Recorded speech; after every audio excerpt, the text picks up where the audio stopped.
Assalamualaikum warahmatullahi wabarakatuh. Berjumpa kembali bersama Mimin di Pawon Misteri Official. Semoga kita semua selalu mendapat lindungan Allah Subhanahu wa taala ya. Diberikan nikmat sehat walafiat serta dimudahkan segala urusannya. Amin ya rabbal alamin. Nah, kali ini Mimin akan melanjutkan cerita yang sebelumnya. Mari kita mulai.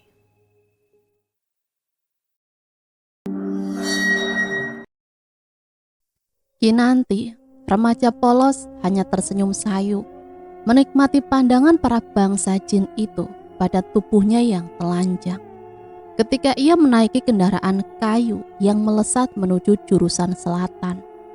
Benar, ini menuju ke arah Candi Kuno. Batin Kinanti, yang masih terjebak antara mimpi dan terjaga.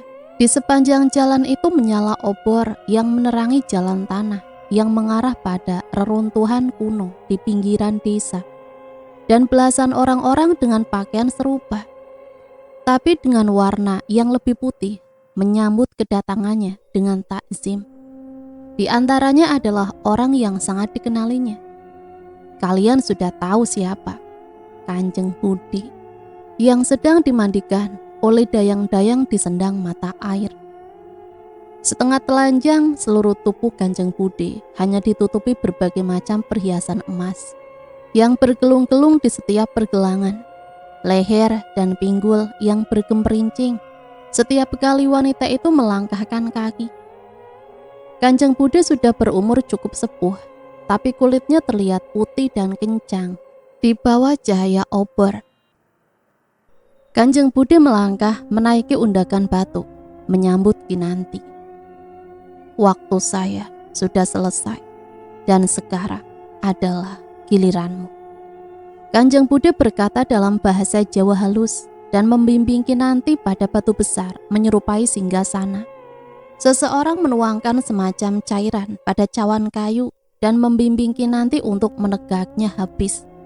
Pahit, pedas, bercampur rempah-rempah.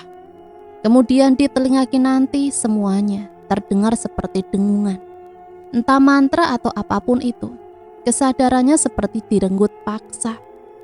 Kinanti hanya bisa melihat orang-orang itu yang menegak minuman yang sama dan masuk ke dalam ekstase telanjang bulat dan mulai menari-nari dengan satu kaki. Orang-orang itu, laki-laki dan perempuan, dari berbagai macam usia dan bentuk tubuh, memekikan geraman-geraman mengerikan sambil melompat-lompat dengan satu kaki mengelilingi altar dan singgasana tempat Kinanti duduk. Dan semuanya seperti kehilangan kesadaran. Kinanti terperenyak, terpekik horor ketika menyaksikan Kanjeng Budi digorok hidup-hidup.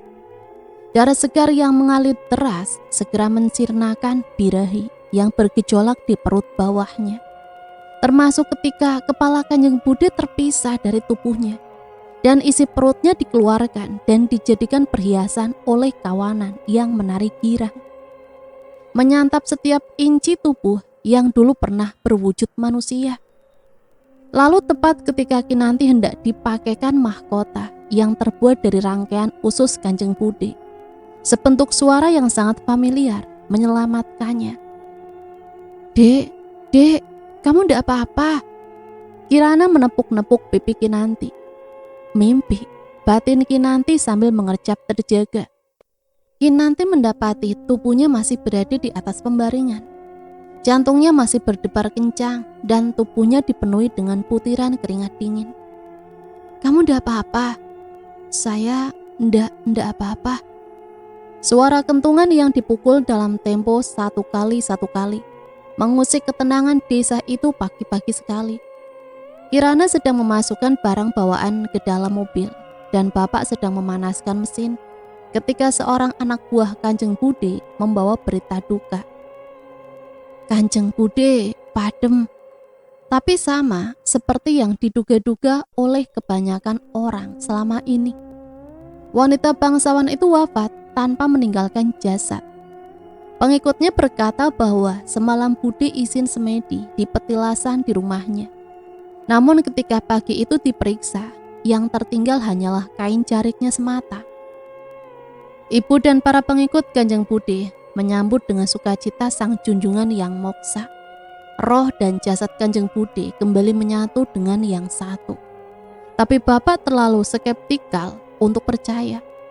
Beliau memerintahkan anak buahnya melapor polisi dan menyisir desa. Namun nihil, jasad kasar Kanjeng Budi lenyap tak berbekas. Menjelang sore ketika pencarian mulai dihentikan dan Kinanti akhirnya berani membuka suara. Kenapa ndak dicari di candi? Yang ditakutkan Kinanti pun terjadi juga, sama seperti mimpinya semalam. Kanjeng Budi ditemukan di tempat itu, namun tidak ada darah. Tidak ada potongan daging seperti yang dimimpikannya. Hanya jasad manusia kerdil yang tak lebih besar dari telapak tangan. Masih terbungkus kulit segar dan darah kental, dengan rambut panjang dan wajah yang menyerupai wajah Kanjeng Budi semasa hidupnya. Jenglot. Ritual seks di Gunung Kemukus, ritual telanjang di Candi Lumbung, ilmu pengleakan di Bali, Islam, kejawen, Hindu. Kamu tahu, bahkan tradisi kenduri awalnya diajarkan oleh Sunan Bonang untuk mengislamkan sisa-sisa penganut aliran Bhairava. Pemuda berambut ikal sedagu itu berkata tanpa melepaskan pandangan dari rangkaian gambar relief candi yang sudah diliputi lumut. Aliran sesat? Kirana yang berdiri di sebelahnya mendengus meremehkan. Pemuda itu berbalik dan memperbaiki letak kacamatanya. Lalu apa bedanya? Ia adalah Lintang Pramudia Andikara, anak sulung pamannya.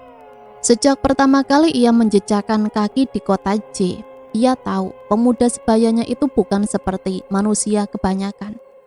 Berbeda dengan otak bebal ibunya, berbeda dengan kepolosan Kinan yang nerimo apa adanya.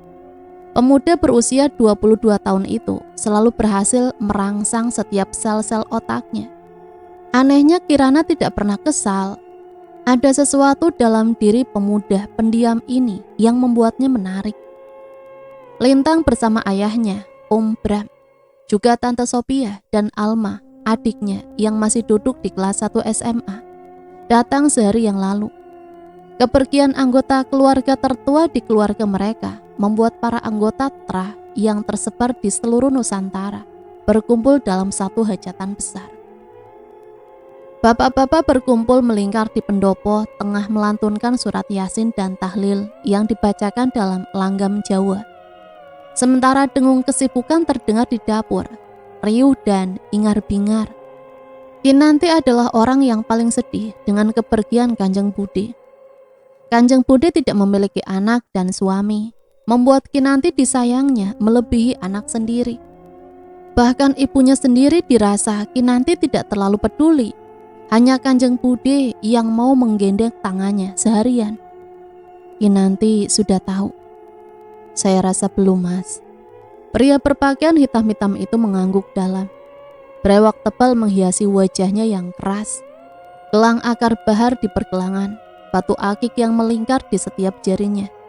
Ia menyulut sebuah rokok yang dilinting dengan daun jagung, lalu berdehem pelan setelah hisapan ketiga. 4 orang itu menghadapi sebuah kotak kayu kecil.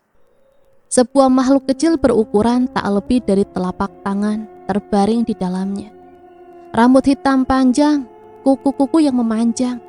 Wajahnya mungkin sedikit sulit dikenali, tapi jika engkau berani sedikit mendekat, niscaya engkau akan melihat raut wajah Kanjeng Budi yang tersembunyi di balik kulitnya. Saya benar-benar tidak menyangka akan jadi seperti ini. Seharusnya Mbak Ros bisa muksa dengan baik. Saya yakin itu. Tapi, ya Allah, kasihan sekali sampean, Mbak. Berkali-kali pria berwajah seram itu menghela nafas prihatin. Karena hanya orang-orang yang ritual moksanya gagal saja yang bisa menjadi makhluk kejadian seperti ini. Ia adalah R. Kusna Prawiro, sang anak kedua, adik Kanjeng Budi. Sementara R. Haryo Kencono, ayahanda Kinanti, duduk di hadapannya bersama si bungsu R. Bramantio. Jadi bagaimana, Mas? Yo dirahasiakan toh yo, ndak ada yang boleh tahu kalau Mbak Ros berubah menjadi jenglot. mau ditaruh di mana muka keluarga kita? Sekarang masalahnya, siapa yang mau meneruskan posisi Mbak Ros? Hening, keempatnya saling pandang. Pilihannya tinggal Kirana dan Kinanti, anaknya Haryo, Sari anakku, atau Alma anaknya Bram. Wah, aku ndak ikut-ikut mas. Bram tersenyum sopan mendengar nama anaknya disebut-sebut. Mohon maaf, bukan aku ndak menghormati sampean, tapi sampean tahu bagaimana pendapatku mengenai hal ini. Aku juga, Haryo berkata merendah. Kirana dan Kinanti itu anaknya bodoh, ndak layak menjadi junjungan seperti Mbak Ros. Sang kakak tertua mengangguk dalam. Berarti kalian ndak keberatan toh kalau Sari anakku yang menjadi junjungan selanjutnya. Loh, ndak bisa seperti itu. Sulastri, ibunda Kinanti yang diam sedari tadi langsung memotong keras percakapan suami dan saudara-saudara iparnya. Pandangan tertuju ke arah Sulastri. Ndak bisa diputuskan sepihak seperti itu, Toyo. Mas Kusno itu bagaimana? Lah, kamu dengar sendiri. Bram dan suamimu sendiri yang mau menyerahkan hak mereka pada anakku. Sanggah kakak iparnya. Ya, makanya sekarang kita omongkan baik-baik. Ndak bisa langsung mengambil keputusan seperti itu. Haryo menggeleng tegas. Apalagi yang harus diomongkan. Aku tetap pada keputusanku. Nanti akan menyusul Kirana berkuliah. Mas, diam. Suaminya bergeming pada pendirian. Menjadi junjungan tidak hanya memberikan tubuh dan jiwa mereka kepada para pelindung dan penjaga. Menjadi junjungan berarti berhak atas segala kekayaan Kanjeng Budi, pabrik batik, dan berhektar-hektar sawah yang mengelilingi desa itu. Saldo deposito adalah satu-satunya yang ada di benak Sulastri ketika mengizinkan anaknya diperistri oleh bangsa jin. Kamu itu mas, egois. Lalu buat apa saya susah-susah membesarkan Kinanti? Satu tamparan keras jatuh di wajah istrinya. Haryo menatap geram, amarah tanpa suara. Naluri seorang ayah yang melindungi buah hatinya. Kamu ndak layak jadi ibunya Kinanti. Menginjak tengah malam ketika satu persatu pelayat undur diri, menyisakan rumah besar seperti istana yang lenggang. Keluarga besar mereka bermalam di tempat itu. Kirana, Kinanti, Alma, dan Sari menempati sebuah kamar tamu. Lintang dan anak-anak lelaki Pak De Kusno tidur beramai-ramai dengan tikar di pendopo depan, sekalian berjaga. Sementara ayah ibunya menempati kamar masing-masing semasa kanak-kanak. Seorang remaja cantik duduk di bawah ranjang susun Sari, beringsut malu-malu, tubuhnya yang mungil dibalut piyama satin warna krem. Rambut poni sedagu, dibingkai bandu Hello Kitty yang lucu. Agak lama dia mencari posisi. Kasur kapuk keras itu terlalu tak nyaman. Udah, biasakan saja. Dengus Sari sinis sebelum bergelung dalam selimut garis-garis. Alma hanya tersenyum tipis. Alma, kamu belum tidur?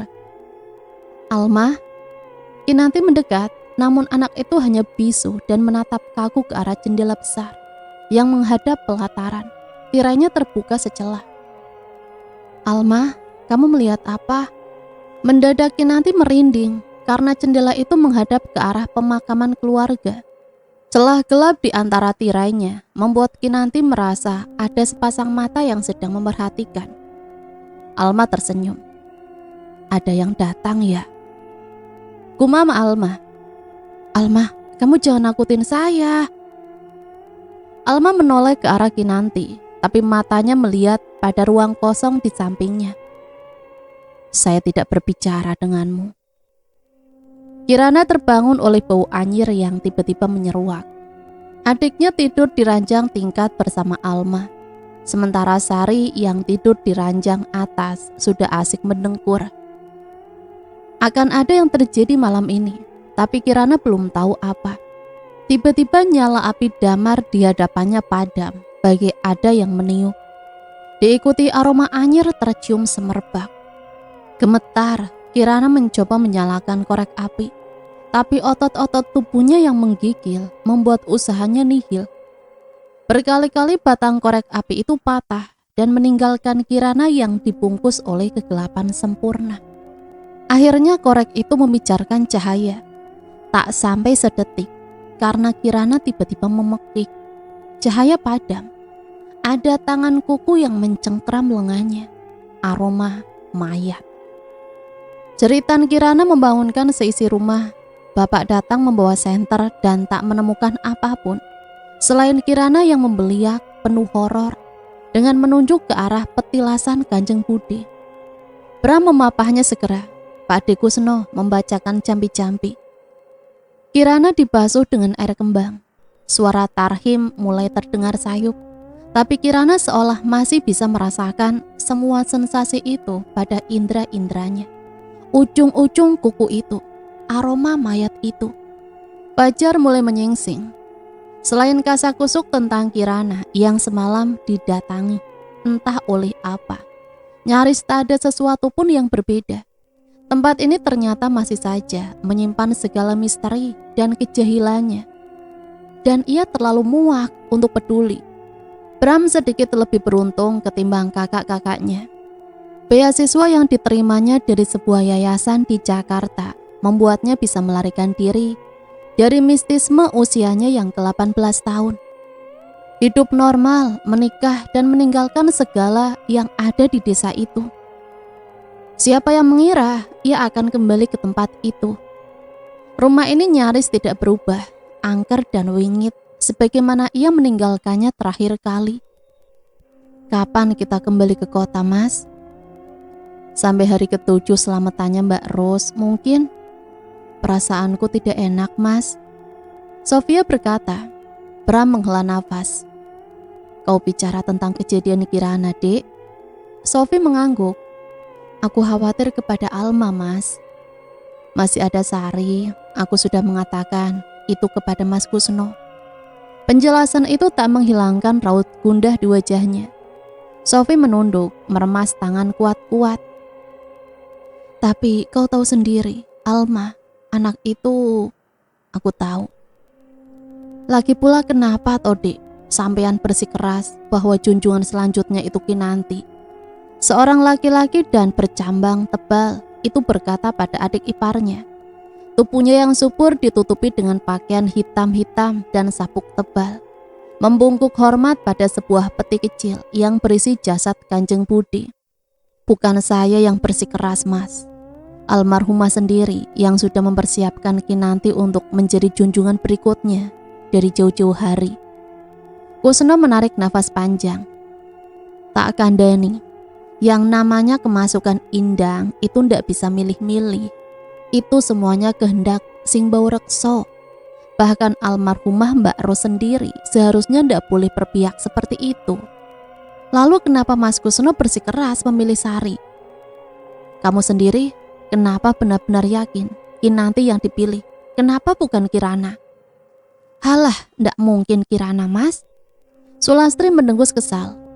Mas Kusno ini kayak ndak ngerti sama yang namanya Kirana saja. Anak yang mulutnya suka ngomong kafir itu, dikit-dikit bidah, dikit-dikit musyrik. Mbok yo dipikir, ndak mungkin toh anak itu yang menjadi penerus Mbak Ros. Kusno tersenyum kecil. Kamu itu ndak tahu apa-apa, Dek. Justru yang terkuatlah yang akan dicoba. Maksud Mas Kusno? Saya sebenarnya ndak mempermasalahkan siapapun yang menjadi penerus Mbak Ros. Mau Sari atau Kirana sekalipun. Yang pasti posisi junjungan ndak boleh dibiarkan kosong sehari pun. Kamu tahu kan akibatnya kalau perjanjian itu dilanggar? Hening, Sulastri menelan ludah. Aroma anyir darah itu masih semerbak tercium. Pak De Kusno memang sudah mencoba menyamarkannya dengan taburan kayu gaharu dan melati. Tapi tetap saja, bau busuk yang seharusnya hanya dari seonggok mayat itu menguar begitu Kinanti membuka pintu. Kinan, kamu tahu ndak? Jenglot itu harus dikasih minum darah setiap hari. Sari berkata kepada sepupunya. Hus, kamu itu jangan membuat saya takut. Benar, Bapak juga memelihara beberapa ekor di rumah. Kadang saya suka diajak memberi makan jenglot dengan darah. Kamu tahu, kalau tidak diberi makan, Jenglot akan... Diam ah, ndak usah diteruskan. Remaja dengan rambut dipotong pendek dan dicat warna coklat itu terlihat begitu menikmati ekspresi horor di wajah sepupunya. Keduanya sebaya, tapi Sari terlihat jauh lebih dewasa. Sari adalah anak Pak De Kusno, si bungsu dari 5 bersaudara. Keempat kakaknya laki-laki dan ayahnya adalah seorang pawang hujan terkenal dari kabupaten tetangga. Predikat sang kakek sebagai cucu juru kunci keraton membuatnya disegani sebagai tokoh spiritual dan sering dimintai nasihat oleh para pejabat teras setempat. Sejak kecil Sari sudah terbiasa dengan berbagai pusaka dan hal-hal klinik. Terdengar suara bergeriuh lirih ketika peti kayu berisi jenglot itu dibuka bersama dengan aroma mayat yang menghambur memenuhi udara. Takzim, Sari mengangkat jasad kering itu dan membaringkannya di atas selembar kain putih. Sebuah botol kecil berisi cairan merah menyusul dibuka. Hati-hati, diteteskannya seisi botol itu di atas tubuh jenglot yang tak bergerak.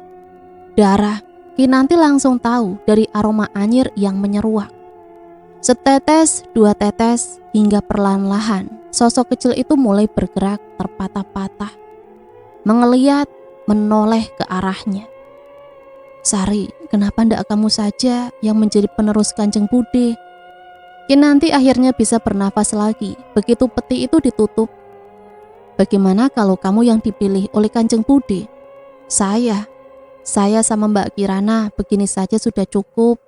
Hidup saya sudah cukup begini saja, ndak usah yang neko-neko. Kamu sama sekali ndak mengerti, Kinan, kata Sari pelan. Kita ndak akan bisa melarikan diri. Karma yang ditabur Eyang Buyut kita dan juga leluhur-leluhur kita sebelum beliau, semua akan mengikuti kita sampai akhir hayat. Mau ndak mau, suka ndak suka, jangan sekali-kali kamu berpikir untuk melarikan diri. Langkah kaki sepasang sepupu itu terdengar di atas koridor batu yang melewati bangsal penyimpanan gamelan dan benda pusaka. Azan maghrib menyusup dari sela jendela. Cahaya redup membawa keremangan ganjil dari barisan tombak pusaka yang dibungkus kain putih. Kinan cepat-cepat memalingkan wajah, pura-pura tidak melihat sosok bayangan perempuan pucat di sudut gelapnya. Kinanti, kamu itu kok takut dengan makhluk seperti itu? Seharusnya sebagai sama-sama seorang calon junjungan, kamu tidak sepatutnya takut kepada hal-hal gaib.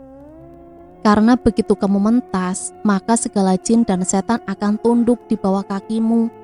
Yang perlu kamu lakukan hanyalah menyerahkan tubuhmu kepada mereka.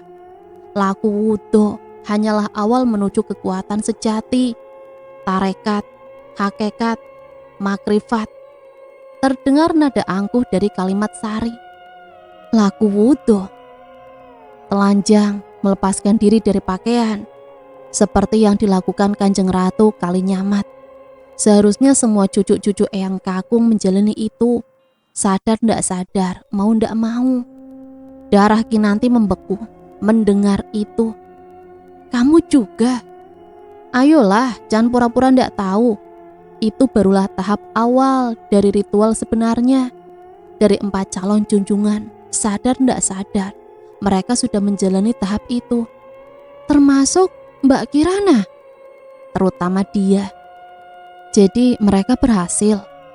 Kirana menoleh ke arah suara. Kamu tahu, setan akan menggoda yang terkuat imannya. Lintang berkata yang mengamatinya sedari tadi. Ah kau ini, aku tidak takut kepada setan, aku hanya takut kepada Allah. Nah, maka itulah yang dilakukan mereka kepadamu semalam. Membuktikan yang sebaliknya. Sayangnya kau percaya kepada tipuan murahan mereka. Siapa bilang imanku tak berkurang sedikit pun? Sudahlah, aku tidak peduli.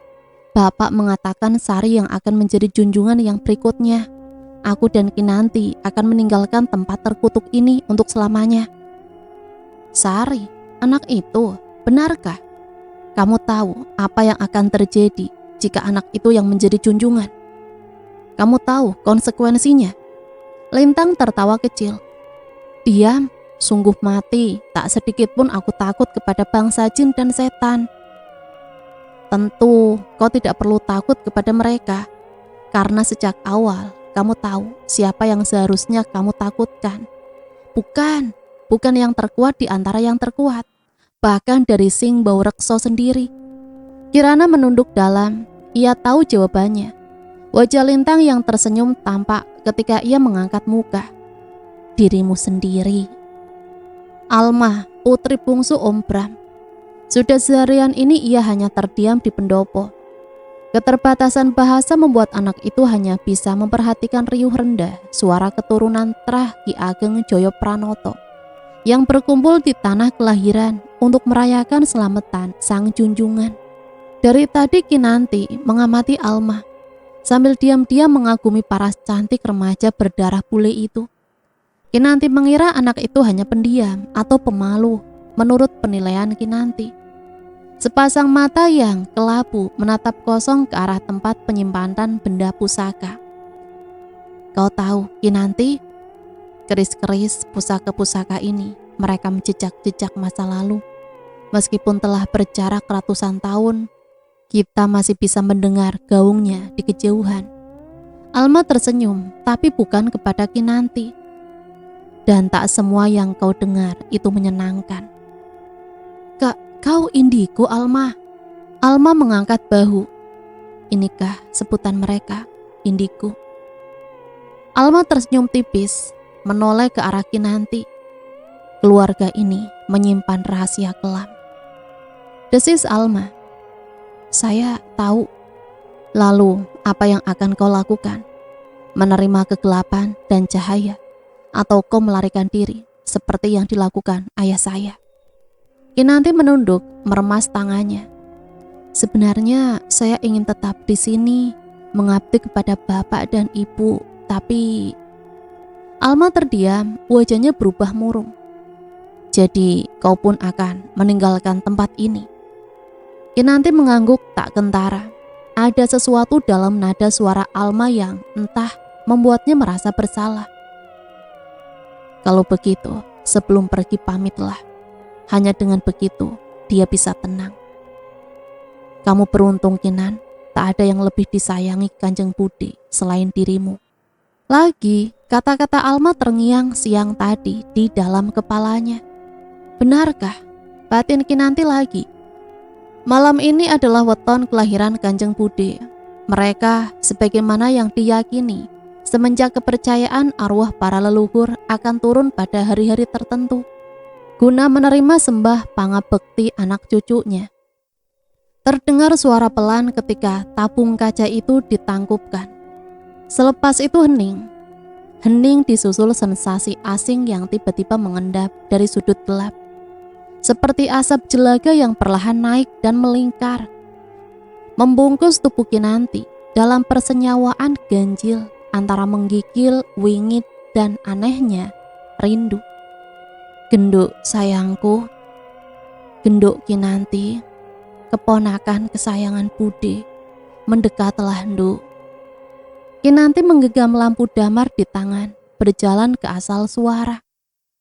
Cahaya remang yang bergoyang membentuk bayang-bayang ganjil ketika ia melewati kebaya putih milik almarhumah yang digantungkan di almari. Kamu takut, nduk? Kanjeng Budi menoleh pelan. Mendekatlah, Budi ingin melihat wajahmu untuk terakhir kalinya. Cahaya remang jatuh pada wajah Kanjeng Budi yang sepucat mayat. Benar, kamu mau pergi ke kota? Engge Budi, saya mau pamit. Mudah-mudahan Budi kerso terhadap cita-cita saya. Ndak apa, nduk. Budi selalu mendoakan agar kamu bahagia. Seandainya Budi masih bisa berdoa, adalah kesalahan Budi yang mengambil jalan pintas untuk moksa. Ini sudah menjadi karma Budi, terjebak selamanya di alam antara hidup dan kematian. Tak tersisa apapun selain ingatan. Bukan tanpa alasan, Budi memilihmu sebagai penerus. Kamu adalah yang paling tulus, paling polos di antara cucu-cucu eyang kakungmu, Sing Bau Rekso. Para pelindung dan penjaga ndak akan pernah menyakiti keturunan eyang kakungmu. Kamu tahu itu? Tapi para manusia, itu lain cerita.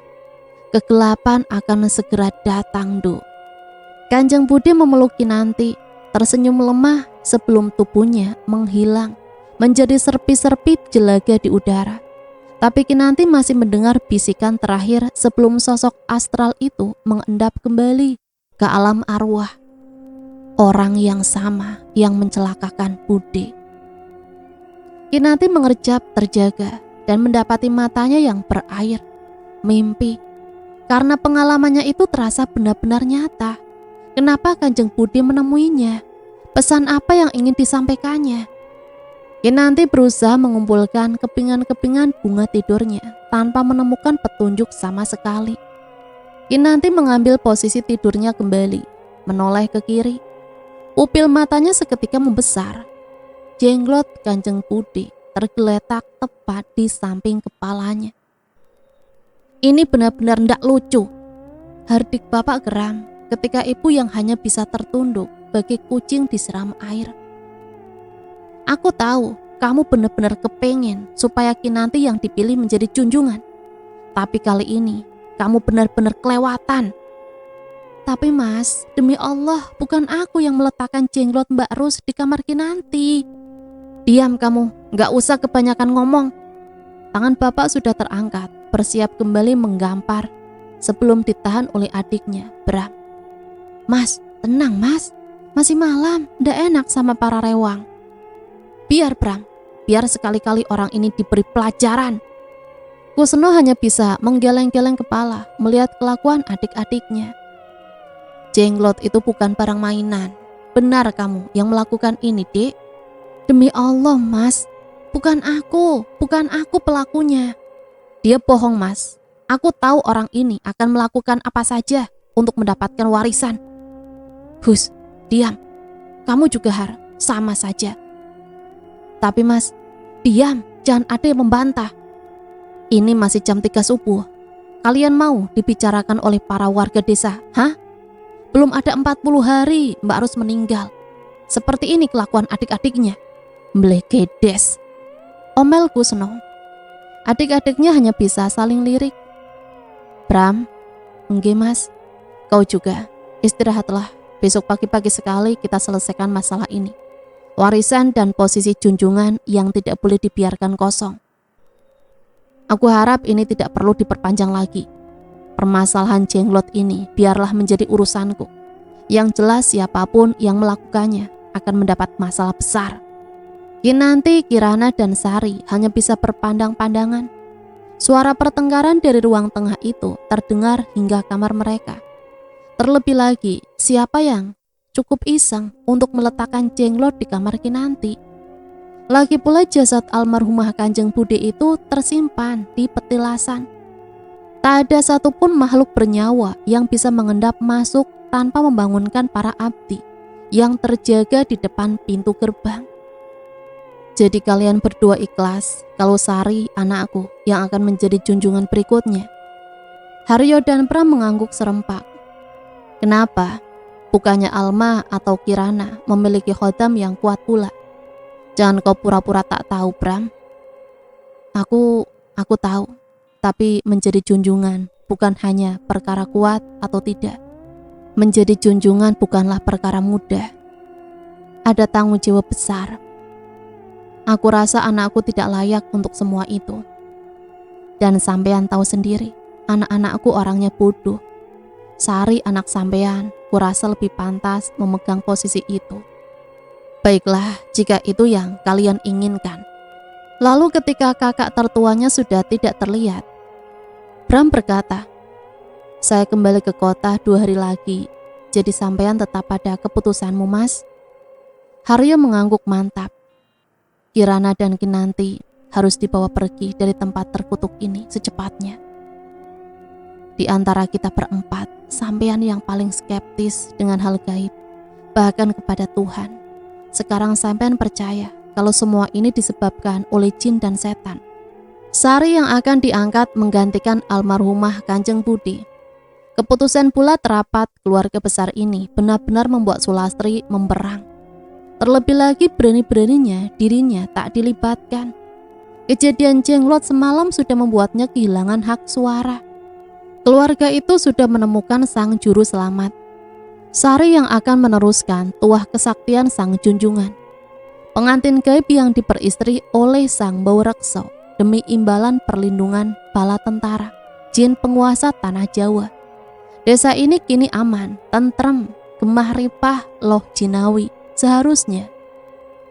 Jujur, kalau laki-laki diperbolehkan dengan senang hati, aku merelakan tubuh dan jiwaku untuk diperistri. Lagi pula, aku penasaran bagaimana rasanya bercinta dengan bangsa peri. Kamu tahu, lama-lama saya bisa ikut gila jika bergaul terlalu lama denganmu. Wajah Kirana agak bersemu mendengar kata-kata vulgar itu. Bagaimanapun juga ia masih perawan. Lintang tertawa lebar. Siapa tahu kamu memang sudah gila sejak awal. Sinting kamu.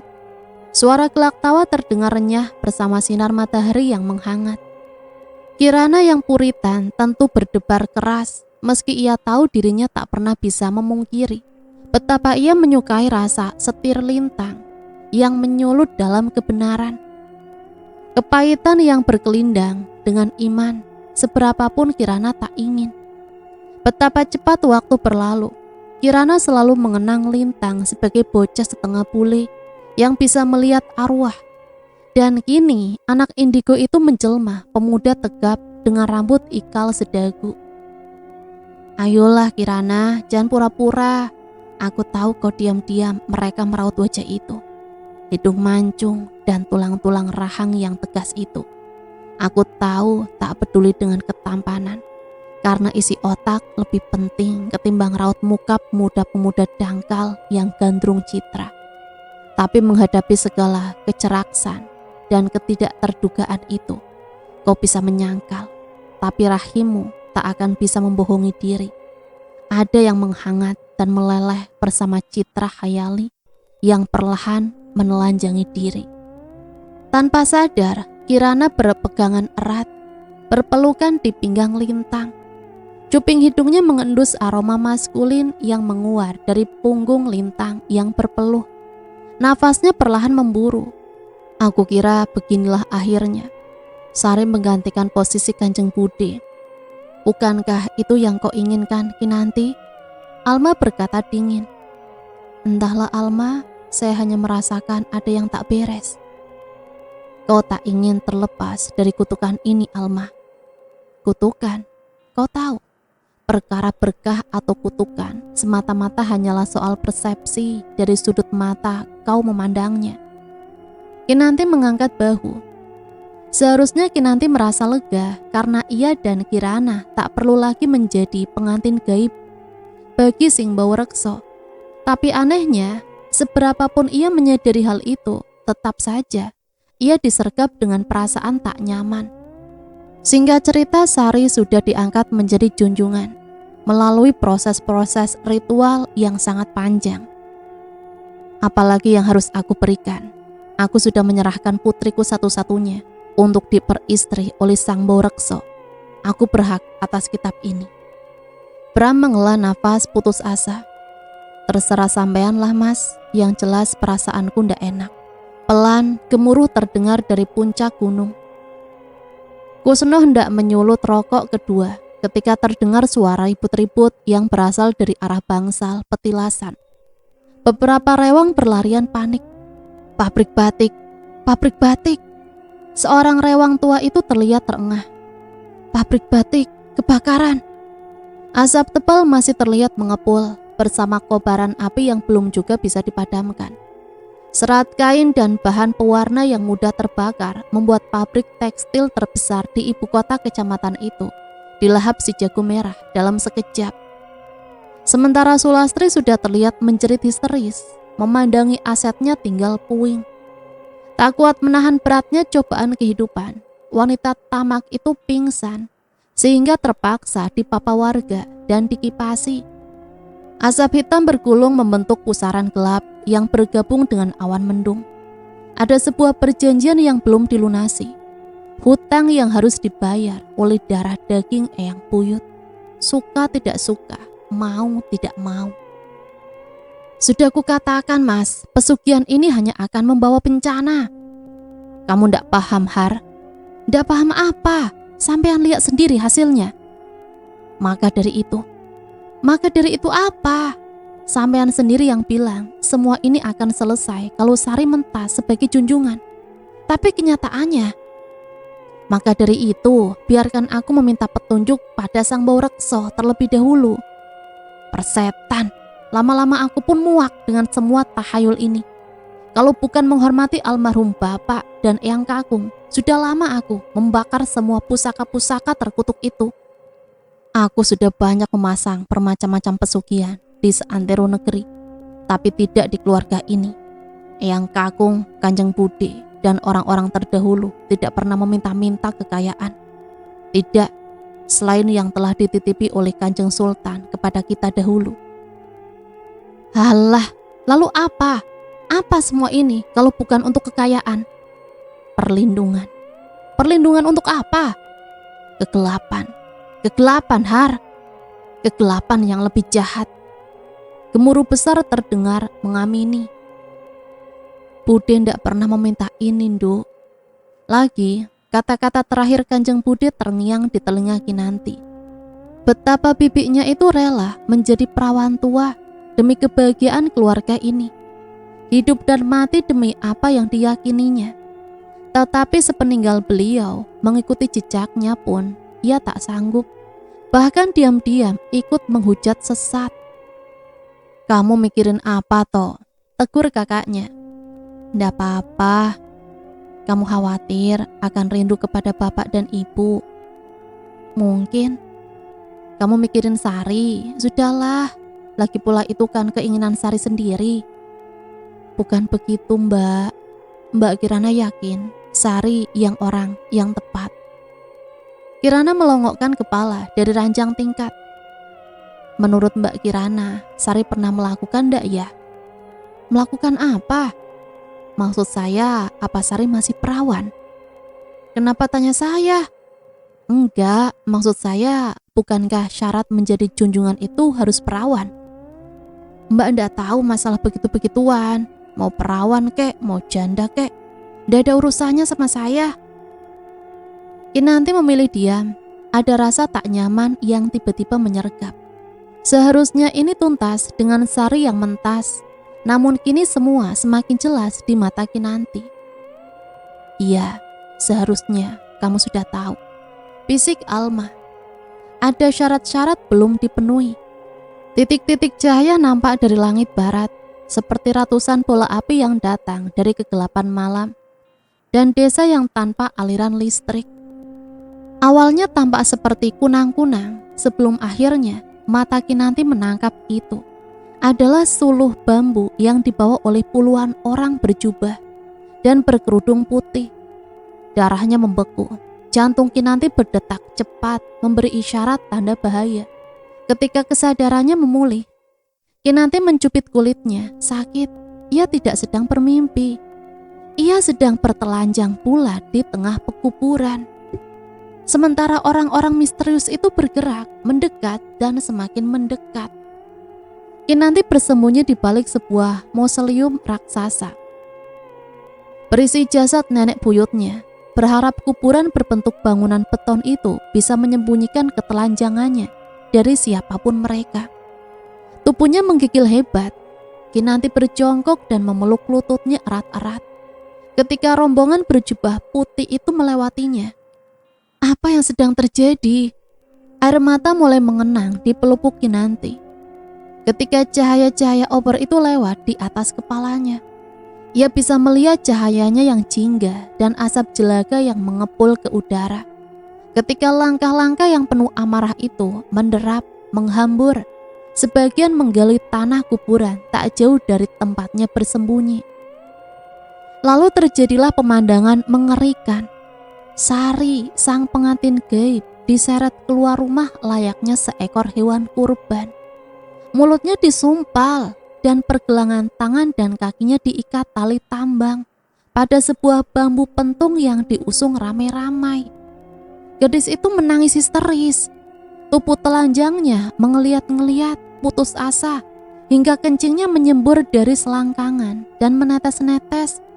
Terdengar suara umpatan-umpatan, caci maki merendahkan ketika tubuh telanjang Sari dimasukkan ke dalam lubang. Seorang bapak-bapak yang rasanya dikenali Kinanti mengubur tubuh Sari sebatas leher, sehingga yang tampak hanyalah kepalanya.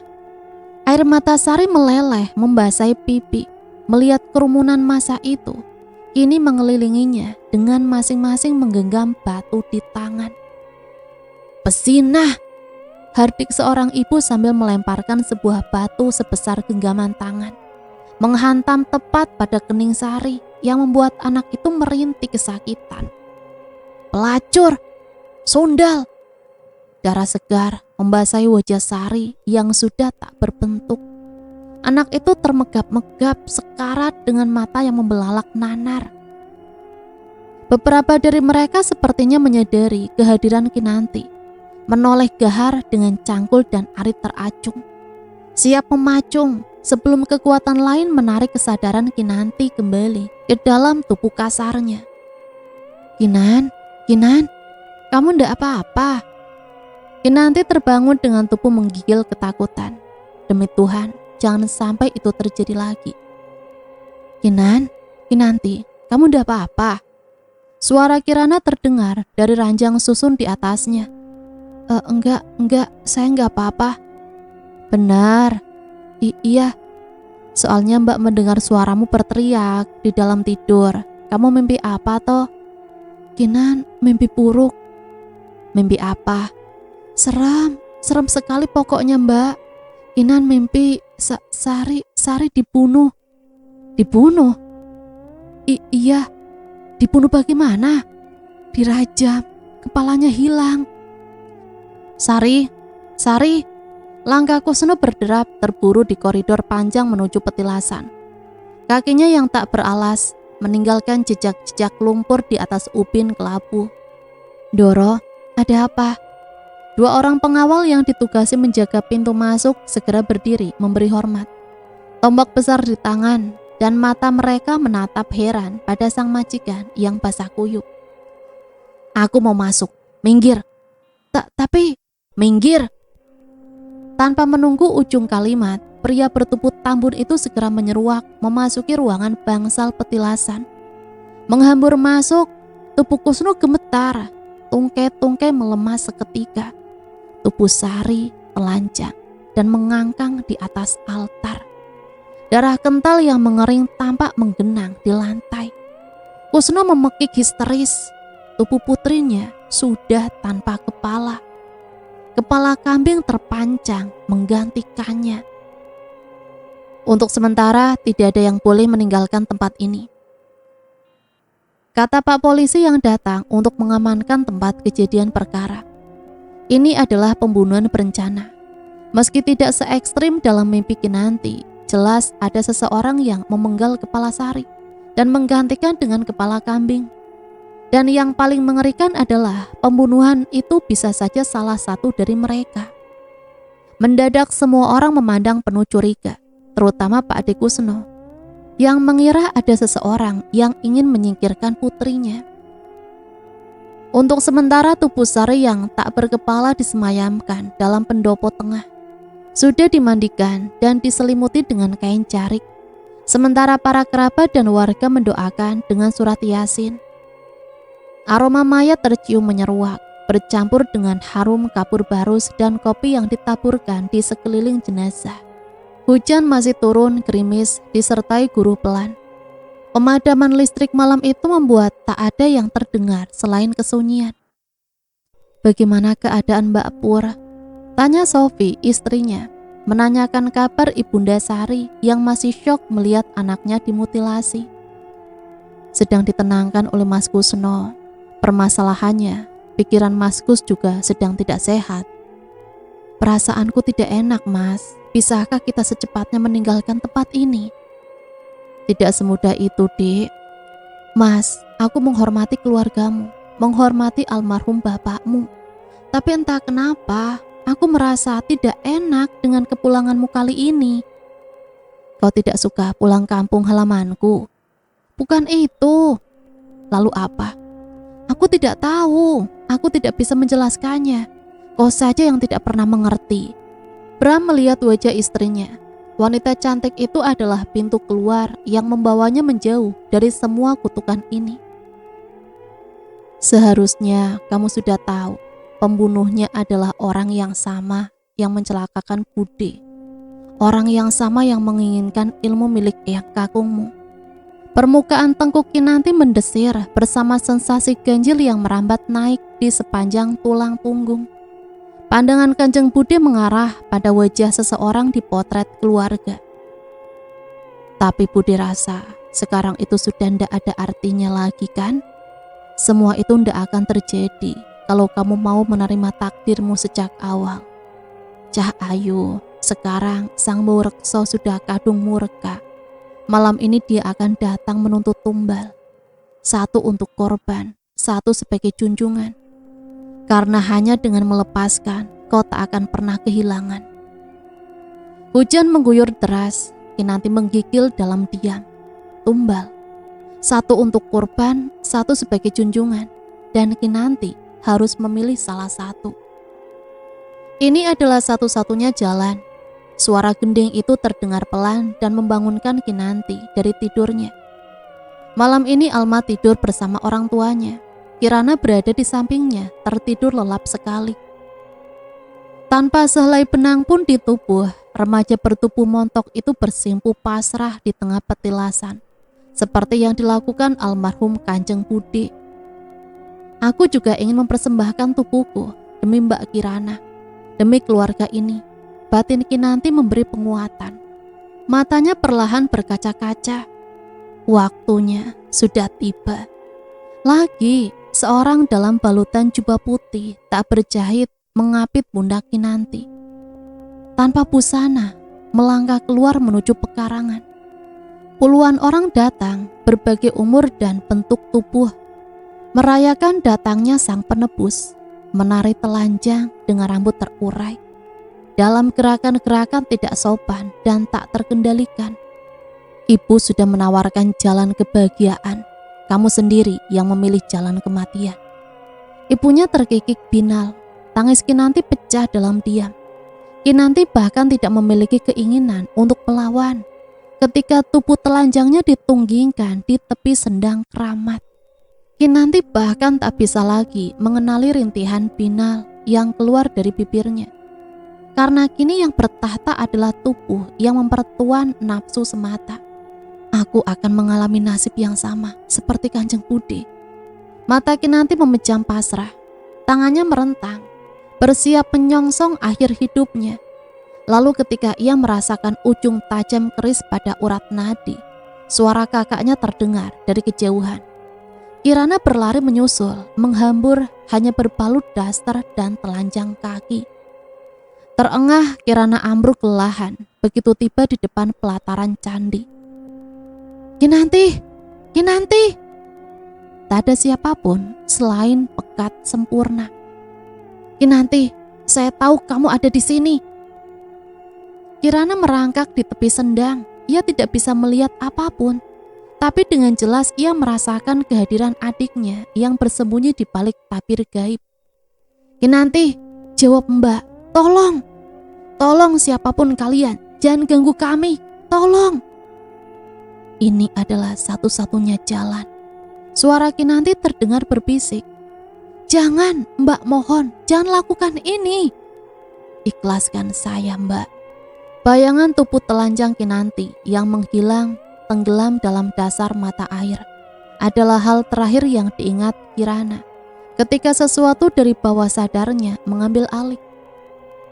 Dengarkan, aku tidak tahu siapa kalian. Tapi demi Tuhan dan segala iblis, aku, Kirana, Pramesti Maharani, bersumpah akan membantai semua orang yang telah menyakiti adikku. Gemuruh besar terdengar bersama kesadaran Kirana yang ikut direnggut. Sebelum semua gelap, sampai suara kentongan terdengar bertalu-talu di seantero desa. Kirana didapati dalam keadaan tak sadarkan diri di Candi Bhairava. Sementara jasad Kinanti hilang tak berbekas. Upacara pemakaman itu dilakukan tanpa jenazah, kelam dan hanya menyisakan ayat-ayat yang dibaca dalam muram. 7 hari 7 malam, tim pencari dikerahkan menyisir hutan dan lereng-lereng gunung yang mengelilingi desa kecil itu, hanya untuk menemukan Kinanti ataukah potongan tubuh yang tersisa dari anak itu. Namun nihil, tak secuil ujung kuku pun yang tertinggal. Seolah jasad Kinanti benar-benar diserap ke alam lain. Seperti almarhumah Kanjeng Bude, seperti almarhum eyang buyutnya. Adiknya belum mati, Kirana yakin itu. Sejelas ia bisa merasakan bayang-bayang samar di tengkuk yang menghilang ketika ia menolehkan kepala. Aroma tubuh Kinanti yang hadir bersama harum melati itu rasanya terlalu nyata untuk bisa dianggap sebagai angan-angan hampa. Seolah adiknya ikut hadir malam itu di antara kerabat dan teman-teman sekelasnya yang menderas Yasin bagi almarhumah. Kinanti adalah anak yang periang, tak ada yang tak sedih karena kepergian gadis manis itu yang terlalu tiba-tiba. Malang betul nasibnya. Terdengar kasakusuk teman sekelasnya. Padahal sebentar lagi ia lulus SMA, tapi menjadi tumbal bagi dedemit peliharaan turun-temurun. Bahkan itu terdengar terlalu kejam sebagai ajal anak sepolos Kinanti. Ada kemarahan yang tiba-tiba timbul di hati Kirana. Entah kenapa. Kenapa harus Kinanti? Bukankah ia selalu memunajatkan doanya, memohon agar Allah sudi melindungi adik kesayangannya itu? Tahlil itu kini terasa banal di ujung lidah. Kirana bahkan tak lagi yakin arwah Kinanti berada di alam barzah atau bisa naik ke pintu surga. Pita suaranya terasa keluh. Doa-doa itu kini terdengar sia-sia. Ada kalanya engkau memohon bukan kepada Tuhan. Bahkan Kirana tak tahu lagi kemana ia harus meminta pertolongan. Mungkin kepada setan. Kirana tertawa, sinis, menyadari betapa pikirannya bisa juga menjadi sarkas. Adikku tidak mati. Orang-orang bisa menganggap Kinanti mati. Tapi tidak aku. Tegas Kirana ketika Lintang mencoba menghiburnya. Sendang itu adalah semacam portal menuju dunia lain. Kau hendak bilang seperti itu kan? Lintang tersenyum simpati. Sekarang permasalahannya, sejauh mana kau mau mengambil resiko untuk menolong Kinanti? Kau tahu, Kinanti diambil untuk satu alasan, untuk mengembalikannya. Kau memerlukan bayaran yang setara. Tumbal. Desis Kirana ngeri. Gemuruh panjang terdengar. Mendung menyepuhkan gelap pada candi berbentuk pundan berundak. Bentuk yang kurang lazim ditemui di daerah itu. Di tempat inilah ia melihat adiknya direnggut, menghilang di dalam kegelapan kolam mata air. Warga desa dan penyelam dari kota Madya diturunkan untuk mencari jasad Kinanti. Tapi hasilnya nihil, seolah Kinanti mati hanya untuk hidup di sisi satunya. Rasanya mustahil sendang itu terhubung dengan sistem sungai bawah tanah, seperti yang dipercaya warga. Sendang itu hanya berbentuk kolam berlumut seluas 5 kali 10 meter, yang sepertiganya dipenuhi akar pohon beringin raksasa. Dahulu Kirana dan Kinanti biasa berenang di tempat itu, dangkal dan tak sampai 1 meter dalamnya. Kirana bahkan sering menyelam hingga dasar. Kali ini Kirana kembali menyelami sudut-sudutnya, berusaha mencari kiranya ada satu petunjuk yang luput dari perhatian. Sengaja Kirana memilih sore hari di mana mendung tebal menggantung di langit, agar tak perlu memapasi satupun penduduk desa. Rasanya terasa sedikit canggung melepaskan busana di tempat seterbuka ini setelah dirinya memutuskan untuk berhijab. Akar-akar pohon beringin raksasa yang membentuk semacam gua kecil yang bercabang. Kirana mencoba menjelajahinya, namun sama seperti para penyelam profesional yang sudah melakukan hal yang sama. Kirana hanya menemukan ujung puntu, batu paras yang sudah berlumut. Tidak ada portal apapun. Gemuruh besar terdengar di langit barat. Lintang yang menunggu di kejauhan melambaikan tangan. Kirana keluar dari air, mengeringkan badan dan memakai kembali pakaiannya. Sejenak pandangannya mengawang pada bangunan batu raksasa yang tampak seperti siluet hitam dengan latar kelabu. Candi Bhairava, patung-patung seram, relief-relief yang menyimpan rahasia ajaran Tatra Kiri. Ada yang luput dari perhatiannya, satu potongan kecil teka-teki yang menghubungkan antara agama kuno, para raja-raja Nusantara, dengan malapetaka yang menimpa keluarganya. Antar aku ke rumah Kanjeng Bude ya, kata Kirana ketika naik ke boncengan Lintang. Mau cari apa? Sudah tak ada siapa-siapa di sana. Petunjuk, mau kan kamu menolongku? Tentu, bukankah untuk itu aku ada? Kau itu gombal. Tapi apa kau tidak takut kembali ke tempat itu? Kenapa harus takut? Bertemu hantu Kanjeng Bude?